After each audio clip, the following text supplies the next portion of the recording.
Bank Indonesia adalah bank sentral yang bertanggung jawab melaksanakan kebijakan moneter di Indonesia.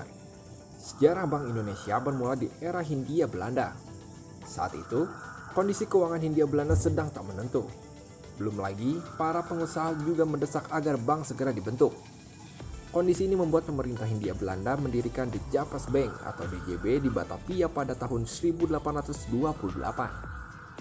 Kerajaan Belanda memberikan oktroy atau hak-hak istimewa pada DJB. DJB berfungsi sebagai bank sirkulasi yang memiliki wewenang mencetak dan mengedarkan uang gulden di Hindia Belanda. Oktroy tersebut diperpanjang setiap 10 tahun. Total, DJB melakukan 7 kali perpanjangan oktroy. Ekspansi ekonomi kolonial Belanda membuat DJB membuka kantor cabang di beberapa kota lain diantaranya Semarang, Padang, Pontianak, dan Manado. Di masa pendudukan Jepang, DJB dikualidasi dan digantikan oleh Nanfo Kaitsu Ginko.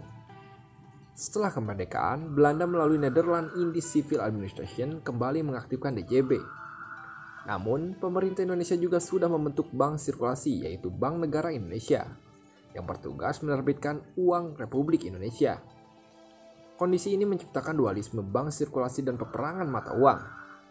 Hasil konferensi meja bundar menetapkan DJB sebagai Bank Sirkulasi Republik Indonesia Serikat pada tahun 1949. Pada tahun 1951 muncul desakan kuat dari banyak pihak untuk mendirikan bank sentral. Keberadaan bank sentral dianggap wujud kedaulatan ekonomi. Pemerintah pusat memutuskan membentuk Panitia Nasionalisasi DJB. Dikutip dari situs resmi Bank Indonesia, pada tahap ini, pemerintah Republik Indonesia melakukan proses nasionalisasi melalui pembelian saham DJB sebesar 97%.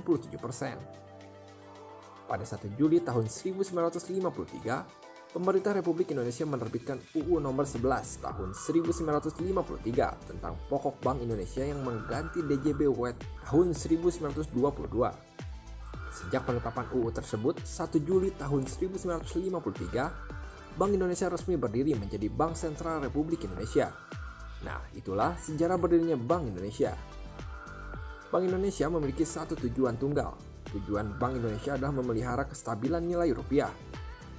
Kestabilan nilai rupiah mempunyai dua aspek, yakni kestabilan nilai mata uang terhadap barang dan jasa. Yang kedua, kestabilan terhadap mata uang negara lain.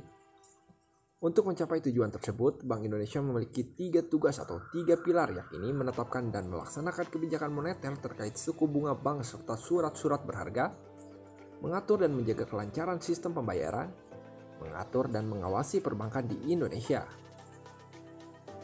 Itulah sejarah berdirinya Bank Indonesia sejak masa Hindia Belanda beserta tujuan dan tugas Bank Indonesia.